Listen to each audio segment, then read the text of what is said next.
There is so much for us to talk about in this video. It's gonna be fun. Funner than Raw anyway. But nonetheless, there's a lot to talk about from obviously this week's Raw and of course Money in the Bank. This is of course your weekly episode of things you might have missed. So before we get started, head on over and hit the like button. I like to give you the time to do it because it does genuinely help this video a lot. And of course, subscribe to the channel if you are new. Now, unless you've been living in a parallel universe, John Cena returned. That is definitely something you probably didn't miss because it's all everyone's talking about. The last time we saw John Cena was, of course, WrestleMania last year when he faced off with Bray Wyatt in a Firefly Funhouse match. And everyone's looking at John Cena wondering how, where, is there still a tie-in with the Fiend? And maybe there is. Because when he came out at Money in the Bank, one of the first things he did was throw up the Too Sweet symbol. That is obviously what he did in the Firefly Funhouse match with Bray Wyatt when, of course, he joined the NWO. He came out throwing up the Too Sweet symbol. So it could be a sign. And then this week on Raw, the promo Cena cut to open the show, he mentioned about that line about being the most overrated superstar, etc. Of course, he's talking about Roman Reigns. But if you go back to that Firefly Funhouse match, that line was crucial. It's part of that story of Cena being completely overhyped.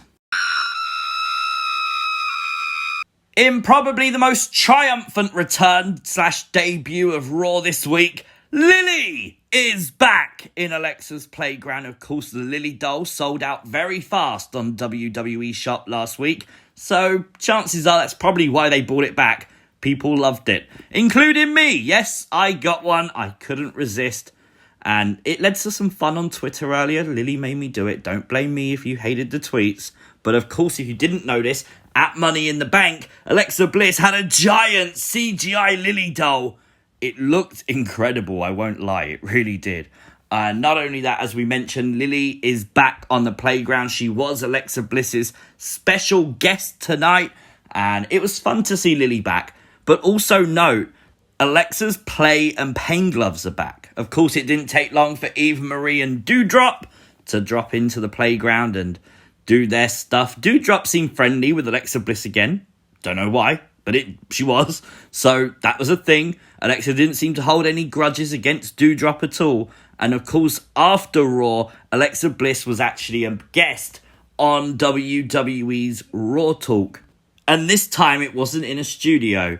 Instead, it was from Alexa's playground. Of course, with the Lilly doll, there was an interview that took place in the playground. The first interview that's taken place in the playground. She spoke again about Eva Marie and how Eva fell over a high horse. And again, she was laughing at the name Doudrop. It's just the same stuff. But it's very interesting nonetheless. And it is cool that they are pushing and promoting Alexa Bliss. At Money in the Bank, you may have noticed Alexa Bliss had brand new gear. An entrance dress. And of course, once she removed that, there was new gear as well underneath. I thought it looked pretty cool. To be fair, it looked really badass. The makeup, etc. just made it look really cool. And it was interesting as well to hear the fans' reactions. A lot of people on social media will tell you that fans was going to boo this gimmick out of the building. They didn't. Fans enjoyed Alexa Bliss. They cheered Alexa Bliss. And when she was buried under the ladders, they booed. They didn't want that to happen. So that's very interesting and very reassuring to hear that reaction for Alexa. We interrupt this broadcast for an important message from Firefly Funhouse News. Newsbreak. Karrion Kross. I don't know why we got this announced beforehand, but we did. Made his debut on Raw against Jeff Hardy, who returned his No More Words theme song. I thought that was pretty cool. Definitely one of my favourite Jeff Hardy theme songs, so it's really cool to get that nostalgia pop. Of course, it was Karrion Kross and Jeff Hardy, and the match was decent. I wasn't expecting the outcome. I don't think Twitter was either. Jeff Hardy defeated Karrion Kross. I'm not making that up. If you didn't watch Raw, that happened. And Karrion Kross lost his first match on the main roster. And it's actually his first ever singles loss in WWE as well. Now, no, he did not have Scarlett by his side for this match. Now, that's very interesting because obviously she's played a huge part in his career. She has taken to Twitter, tweeting out very simply, "This is only the beginning." So maybe there's a reassurance here that Kross lost because Scarlett is not by his side. Maybe because Scarlett isn't there, it threw Kross off his game. Maybe the long-term story is Scarlett joins him and he becomes an unstoppable force. I really hope so. Lilly wasn't the only return for Alexa Bliss tonight. The play and pain gloves are back. We have not seen her wear the pain gloves in the ring or on the playground for ages now. And I wonder, the fact Lilly is back out of timeout, could that have a reason why Bliss's gloves are back too? If Lilly was a part of Alexa Bliss, maybe now she's not and she's back. Maybe that's why Alexa has those gloves again. Very, very interesting. I don't know how or why that would tie in, but it's something to take note of because for weeks, Alexa Bliss has been missing those gloves. Now, someone else who now has their hands full is, of course, Nikki Cross, who cashed in her women's Money in the Bank briefcase tonight on Raw. She beat Charlotte Flair for the Raw Women's Championship to close out the show. I think it was fine. I really am happy for Nikki Cross. She's my superhero buddy. Look at my profile picture. I'm Super C. She's Super Nikki. I'm happy. I'm happy for my superhero brethren. That's the way I look at it. I think she's cool. I think this is great. I think it's great they're behind a character. It's cool, WWE. Now, if you did miss it, there was an interaction between Alexa Bliss and Liv Morgan. You can see here Alexa Bliss was just trying to say hello to Liv Morgan. Liv Morgan had a standout performance in Money in the Bank last night, without a doubt. And you knew as part of this channel, I was not going to not mention the interaction between Alexa and Liv. They didn't interact all that much, in all honesty.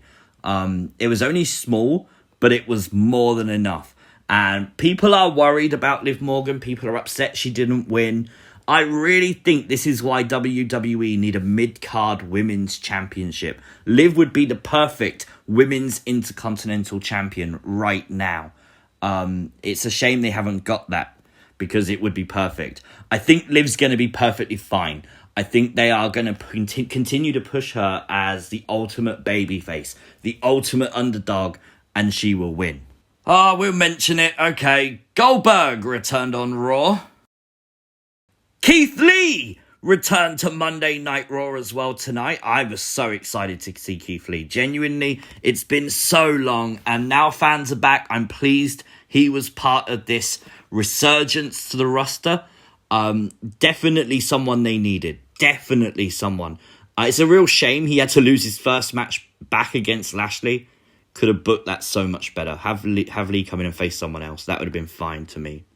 And we saw the split, this time between Nia Jax and Reginald. We all thought Shayna and Nia could be breaking up. Well, it was actually Nia who headbutted Reginald. Was this a sign of what Alexa Bliss, the rift that she caused between this trio? Yes, I think it was. I think this is what Alexa Bliss wanted this entire time, was to ruin the relationship between Nia and Reginald. But why? That's the interesting question. And in case you missed it, John Cena's big announcement on SmackDown was very clear. He wants the Universal Championship from Roman Reigns. And of course, he was quite harsh on Roman. He was quite savage in his response, literally calling him an a-hole. Very, very blunt, John Cena. Very interesting, again, John Cena's going after Roman. We all know the history with Fiend and Roman for sure. We've spoken about the possibility of why Daniel Bryan, why Kevin Owens all went after Roman Reigns, because they were victims of the Fiend. Maybe that's another reason John Cena is going after Roman Reigns. It's got potential. But now we've just got to wait another week, hopefully. And hopefully, keep your fingers crossed, we will get a Fiend return. I was quite pleased they didn't do it tonight. I never thought I'd say that. But I think there was so much on this show that it was a complete cluster. I think, with Goldberg, Keith Lee, Karrion Kross, there's so many people. And, you just got to think, would he have been overshadowed? Possibly. Obviously, we still got Sasha Banks, Becky Lynch to return as well. So they're not just delaying the Fiend. He's just probably in the forthcoming weeks. Hopefully it's sooner rather than later. And also, just give him his own week. Let him be the only one to return one week. Let him be the headline. Let him be the name everyone's talking about. That's what I think is needed right now, is a resurgence to that main event level of the Fiend. Definitely book him on the SummerSlam card. It needs it. Let me know, though, your thoughts and anything you think I missed in the comment section down below. We miss you, Bray Wyatt. Come back soon, please. Like, share, subscribe, all that good stuff. And I'll see you as always next time. Peace!